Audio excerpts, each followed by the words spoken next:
कि मैं हर उस आदमी से ब्लेसिंग्स और आशीर्वाद लेना चाहूँगा जो बेहद काबिल है और दिल का बेहद साफ है।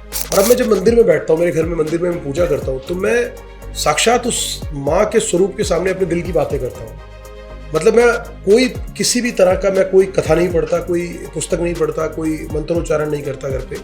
मैं केवल और केवल उस माँ से बात करता हूँ। मेरे दिनचर्या की बात हो सकती है, मेरे दिल की बात हो सकती है, मेरे परिवार से संबंधित। मुझे लगता है कि सब कुछ तो देने वाली यही है, ये सब सुन सकती है और सब कुछ कर सकती है माँ मेरी। तो मुझे लगता है कि मुझे किसी चीज़ को साधने के लिए सिर्फ माँ को ही तो बताना है मुझे। तो मैं अपने दिल की बात से मंदिर में बैठकर केवल उससे बात करता हूँ और अपने दिल की सारी बातें रख देता हूँ, कोई भी बात हो। बचपन और कॉलेज के दोस्तों के अलावा मैं जब से काम करने लगा, सबसे काम करने लगा, उसके बाद से मेरा परिवार के अलावा कोई दोस्त बना ही नहीं। दोस्त बने, लेकिन मुझे लगता है कि मैं सब कुछ ही बांट लेता हूँ उनके साथ, और ऐसी कोई चीज़ ही नहीं कि जो मैं उनके साथ बांटता नहीं हूँ। लेकिन शायद इसमें आपने एक बात और जो पूछी थी इसी सवाल में कि आप कौन ऐसा है आइडलाइज करते हो और किसकी ब्लेसिंग्स आप चाहेंगे कि ब्लेसिंग्स ले। देखिए, ब्लेसिंग्स आमतौर पे कहते हैं कि माँ बाप जो है अपने परिवार के बड़े हैं, वो आपको आशीर्वाद देते हैं। जो आपके घर के बुजुर्ग हैं, आप ऑलवेज़ उनकी ब्लेसिंग्स और आशीर्वाद लेना चाहेंगे।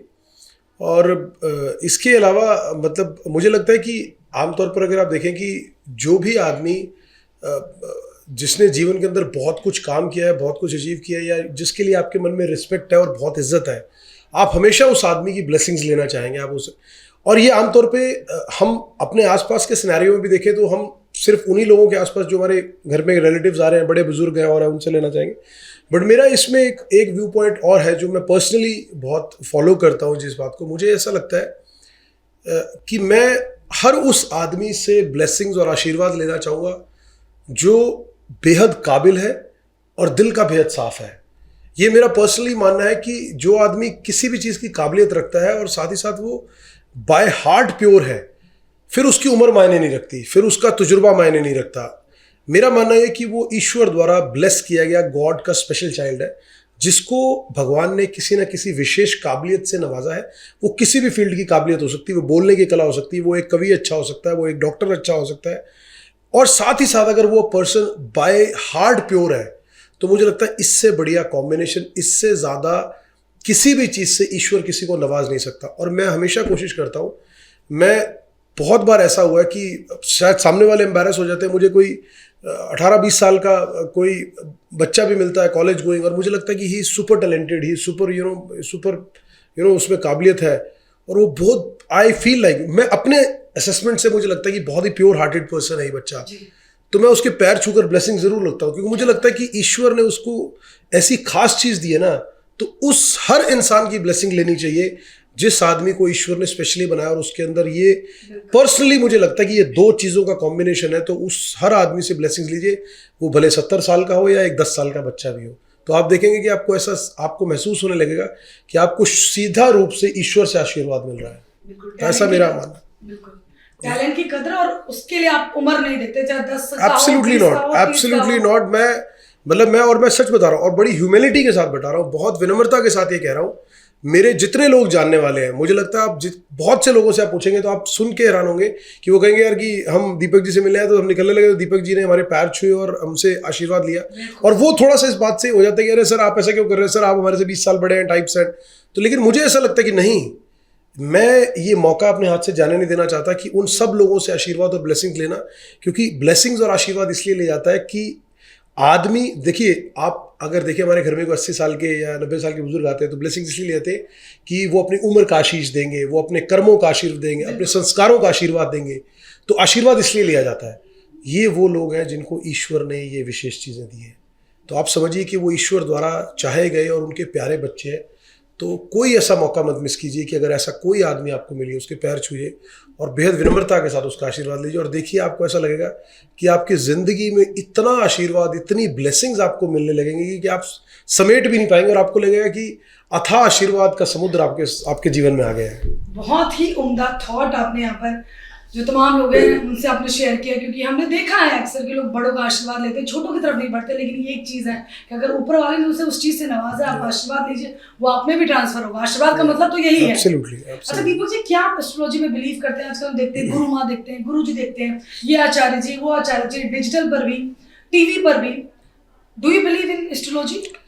देखिए निशा जी, व्यक्तिगत तौर पे मैं बहुत एस्ट्रोलॉजी में बिलीव नहीं करता, और मुझे लगता है कि एस्ट्रोलॉजी शायद एक माध्यम है, एक साइंटिफिक तरीके से चीज़ों को स्टडी करने का और एनालिसिस करने का, क्या हो सकता है और क्या नहीं हो सकता, और अगर किसी चीज़ का कोई इशू है तो उसको दुरुस्त कैसे किया जा सकता है। लेकिन मेरा मानना है, जैसे आपने बात की कि समाज में बहुत गुरु हैं और वो है, मैं हमेशा से ये मानता हूँ कि मैं पर्सनली, मैं अपने बारे में कह सकता हूँ कि मैंने हमेशा से ईश्वर के एक स्वरूप को माना है।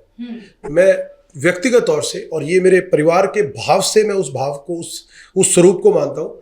मैं जब से बचपन से, जब मुझे समझ आनी शुरू हुई, तो मैंने अपने घर में दुर्गा माँ का, शेरावाली माँ और वैष्णो देवी माँ का आकार देखा।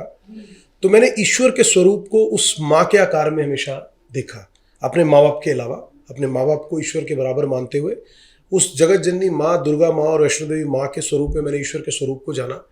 तो मैंने आज तक कभी भी ये कोशिश नहीं की कि मैं मतलब सभी जो गुरु लोग हैं, जो संत लोग हैं, वो अपनी बातों से, अपने विचारों से सभी लोगों के जीवन में बहुत सकारात्मक कर रहे हैं। और हिंदुस्तान में न जाने कितने ऐसे संत हैं जो लाखों करोड़ों लोगों की जिंदगियों को सकारात्मक तौर पे प्रभावित कर रहे हैं और सही दिशा दिखा रहे हैं। बट मैं केवल पर्सनली लेवल पे केवल और केवल एक स्वरूप को मानता हूँ, वो है ईश्वर का स्वरूप। और उस ईश्वर के स्वरूप में जब मूर्त मेरे सामने आती है, तो वो मूर्त मैं व्यक्तिगत तौर पे उस दुर्गा माँ और वैष्णो देवी माँ की मानता हूँ। लेकिन साथ ही साथ मैं एक बात इसमें बहुत इंपॉर्टेंट मैं अपनी पर्सनली शेयर करना चाहूँगा, जो मेरे दिल की बात है। मेरे घर में शुरू से मैं निशा देखता आया कि पूजा पाठ बहुत होता है। आज भी मेरे घर में सभी लोग पूजा पाठ करते हैं, वो चाहे महामृत्युंजय मंत्र की माला करना हो, चाहे गायत्री मंत्र हो, दुर्गा स्तुति का पाठ हो, सब कुछ हो। मैं बहुत साल तक ये लगातार ये करता आया, बहुत साल तक, क्योंकि परिवार में वो चीज़ें मैंने सीखी। मैं बहुत साल तक करता रहा। लेकिन एक समय के बाद मुझे ऐसा लगा कि हम मंत्र उच्चारण या ये चीज़ें क्यों करते हैं, ये सब चीज़ें करते हैं क्योंकि इसमें क्या होता है कि उसको स्तुति करने से वो जो उसके मंत्रों की जो ताकत है वो आपके जीवन में आती है, वो प्रभाव आपके ऊपर आता है और आपके जीवन के ऊपर उन चीज़ों का प्रभाव पड़ते हैं, आपके जीवन को अच्छा बनाता है। लेकिन मैंने पिछले 2 साल में एक ऐसा परिवर्तन महसूस किया कि मैंने एकदम से इन सब चीज़ों से एकदम से अलग हुआ।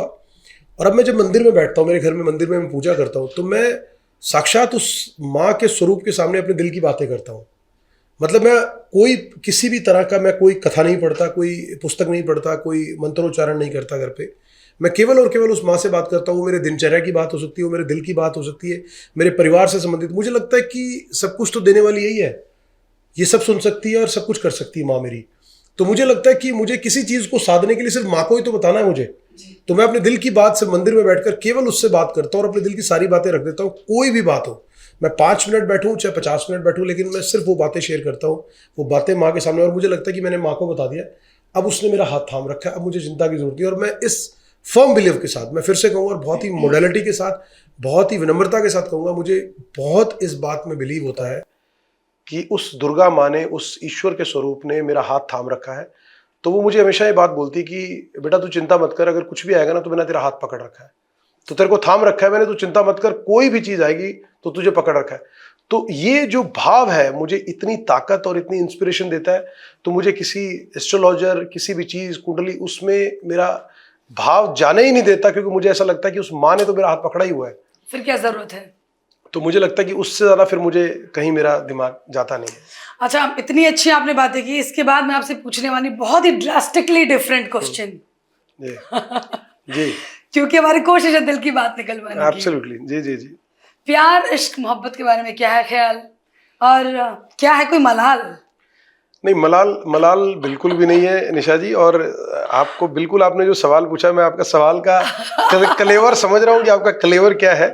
लेकिन मैं इसमें भी ये मैं कहूँगा कि मुझे लगता है कि हर जो इंसान आपको प्यारा है, जो आपसे प्यार करता हो, जिससे आप प्यार हो, खासतौर पे अनकंडीशनल लव, उस प्यार से ऊपर कोई प्यार नहीं है। वो आप चाहे अपने बच्चों से करता हो, अपने पेट से करते हो, अपने माँ बाप से, या अपने जिससे भी आप अनकंडीशनल प्यार करते हो, और उसमें सिर्फ ये भाव ना हो कि उससे आपको फायदा क्या और आपको उससे क्या फायदा और उसको आपके से क्या फायदा, उसको लेना है।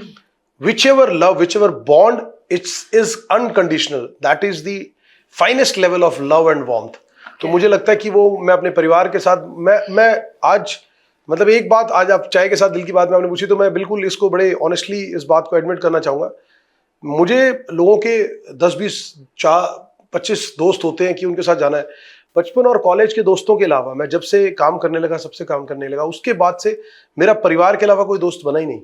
दोस्त बने लेकिन मुझे लगता है कि मैं सब कुछ ही बांट लेता हूँ उनके साथ, और ऐसी कोई चीज़ ही नहीं है कि जो मैं उनके साथ बांटता नहीं हूँ। तो मुझे किसी चीज़ की ज़रूरत नहीं होती। इसलिए जो आपने प्यार की बात की, वो प्यार मैं अपने लोगों में, अपने जितने लोग मेरे आसपास होते हैं जिनके साथ मेरा हार्ट टू हार्ट कनेक्शन है, उनके साथ वो महसूस करता हूँ, और अपनी फैमिली, वाइफ और बच्चों के साथ। तो मुझे लगता है that is the purest form of love, और मुझे बहुत खुशी मिलती है उसमें। परिवार वाले बहुत लकी हैं, क्योंकि कहीं ना कहीं जिस तरीके से दीपक जी अपने परिवार के प्रति, बच्चों के प्रति डेडिकेटेड हैं, मैं बिल्कुल उस पॉइंट को, उस पूरी बात को मैं समझी। लेकिन फिर भी मेरा एक सवाल, टीनेज का एक ऐसा वक्त होता है जब क्रश हो जाता है, मोहब्बत हो जाती है, लगता है बस यही है, इसके अलावा कुछ नहीं है, इसके अलावा बाद में जिंदगी नहीं है, मैं रह नहीं पाऊंगा, मैं मर जाऊंगा। अब जब पीछे पलट के देखो, हमारे साथ भी हुआ, ऐसा नहीं है कि कुछ अलग सवाल मैं आपसे ले रही हूँ, तो इस तरह की बातचीत कभी आपसे हुई नहीं, लेकिन सभी के दिल में एक होता है कि दीपक सर इतने काम के प्रति इतने सीरियस, इतना कुछ रहा होगा। ये मेरा सवाल नहीं है, अपने आप को मैंने पीछे किया, बिल्कुल कपिल शर्मा के शो की तरह। मेरा सवाल नहीं, ये जनता का सवाल है। और ये जनता कौन है? जनता जो जानना चाहती है, ये ऑफिस की जनता, हमारा ऑफिस का स्टाफ दीपक सर के बारे में कि दिल की बातें बहुत निकलवाते हैं। ये एक दिल की बात दिल के कोने में कहीं दबी हुई होगी। टीनेज का एक वक्त, मैंने आपको बोला, होता है जब लगता है कि इसके बिना जिंदगी नहीं, बस मर जाएंगे, कैसे करेंगे, क्या करेंगे, मुझे जीना ही नहीं इसके बिना। आप जब उस वक्त को पलट के देखते हैं तो कभी ऐसा लगता है कि अरे, मतलब चलिए पहले तो मैं इस बात का जवाब आपसे ले लेती हूँ कि कभी ऐसा वक्त था आपकी जिंदगी में कि नहीं मेरे को यही करना है, नहीं तो मैं क्या करूँगा? कभी था, कुछ था ऐसा? ऑनेस्टली ऐसा कोई बहुत स्ट्रॉन्ग वक्त नहीं रहा। हाँ देखो, अगर आप कॉलेज में रहते हो तो you make friends, you meet lot of people, और आपकी दोस्तियाँ होती हैं।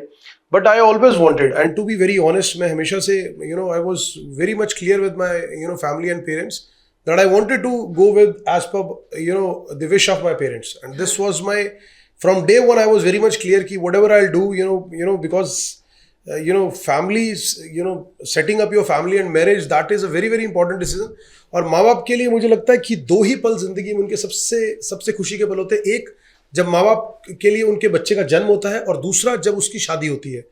तो मैं हमेशा से अपने पेरेंट्स को हमेशा ये बात कही कि ज़िंदगी में जब भी ये पल आएगा तो मैं चाहूँगा कि आपकी कंसेंट से और आपकी चॉइस से होगी, तो मुझे लगता है मुझे बहुत खुशी होगी।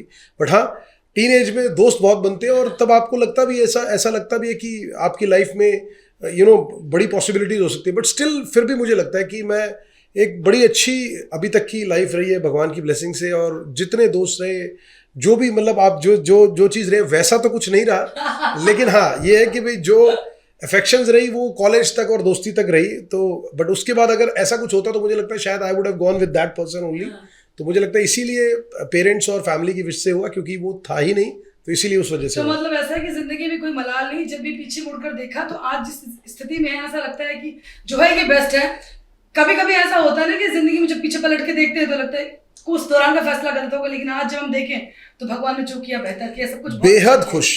निशा, मतलब I will be very honest, कोई मलाल नहीं है किसी भी चीज़ का इस जीवन के लिए, माता पिता के लिए, परिवार के लिए, एवरीथिंग।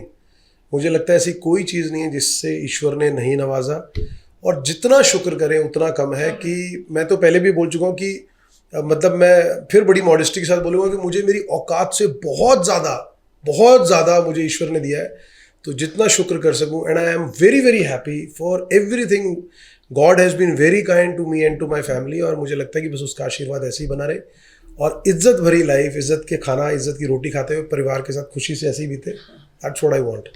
अच्छा, कुछ ऐसा कोई चीज़ जो आपको लगा मेरे को ये ज़िंदगी में ये चीज़ करनी थी, ये चीज़ रह गई, कुछ कहना चाहते हैं, कुछ अभी भी ज़िंदगी में बाकी है कि मेरे को ये एक चीज़ और करनी, जैसे आपने कहा इतना लंबा करियर रहा, उसके बाद आपने एक नया वेंचर शुरू किया, इसके अलावा भी कुछ ऐसी ख्वाहिशात जिसको लगता है कि मेरे को ये चीज़ एक और है जो मुझे करनी है पूरी?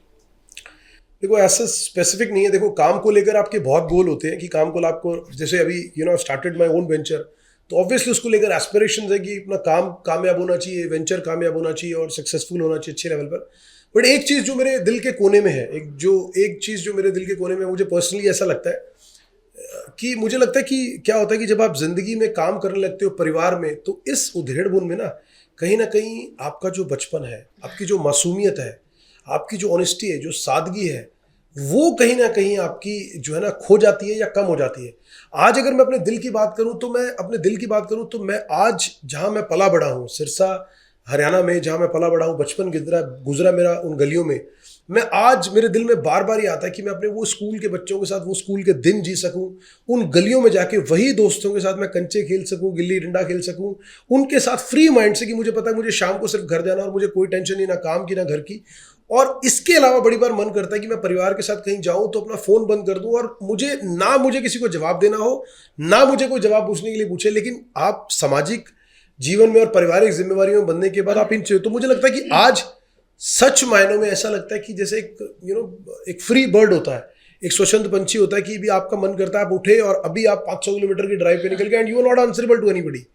सो sometimes I wish and sometimes I feel कि मैं ऐसा जीवन जी पाऊं जब मेरा पुराने दोस्त से मिलने का मन है तो मुझे किसी को बताना ना पड़े और मैं उठूं और निकल जाऊं और बस जाऊं, और उस दोस्त के साथ अगर 2 दिन बिताने का तो 2 दिन के बाद आऊं और उसके साथ वो पल, वो खुशियां, वो मासूमियत, वो जिंदा करते हुए मुझे ऐसा लगता है कि वो जो चीज़ें हैं ना, मुझे लगता है शायद अगले 6 महीने के लिए इतना एनर्जाइज कर देंगी कि जो उस काम की जो थकान रहती है या काम के प्रति वो जो रहता है, तो मुझे लगता है वो सब दी जरूरत। तो कई बार मन करता है कि उस बच्चे की तरह जीने का, कि जब घर से निकले तो ये नहीं पता कि रात को कितने बजे घर घुसेंगे, सारा दिन खेलने का मन है, थक गए लेकिन दिल नहीं भर रहा खेलते हुए। तो काश मन करता है कि वो चीज अगर मैं दोबारा कर पाऊँ या वो मौका मिले तो I would like to do that again. तो मतलब ये है कि जो भी करें उसमें बिल्कुल दिल जान सब कुछ लगा रहे। एब्सोल्युटली। बचपना जब जीने का दिल करे तो वो उस तरीके से जिए। Absolutely. परिवार को जब वक्त दिए तो फोन इधर रखा है, किधर रखा है, बंद है, कोई फर्क नहीं पड़ता, बिल्कुल फ्री बर्ड की तरह। एब्सोल्युटली। तो बहुत ही साफ गोई के साथ यहाँ पर दीपक जी ने अपने दिल की बात कही, अपने दिल की चीजों को सभी के सामने रखा। जैसा कि मैंने कहा कि जनता जानना चाहती है, जो इन्हें इतने लंबे अरसे से फॉलो कर रही है, जो हमारा ऑफिस का स्टाफ है, दिल की बात जानना चाहता था और काफी साफ गोई से इन्होंने अपने दिल की बात रखी। चलिए आज हमारी चाय के साथ दिल की बात में इतना ही। अगली बार आपकी मुलाकात फिर से एक बार दीपक सर से होगी और होंगे कोई और मेहमान। चाय के साथ दिल की बात।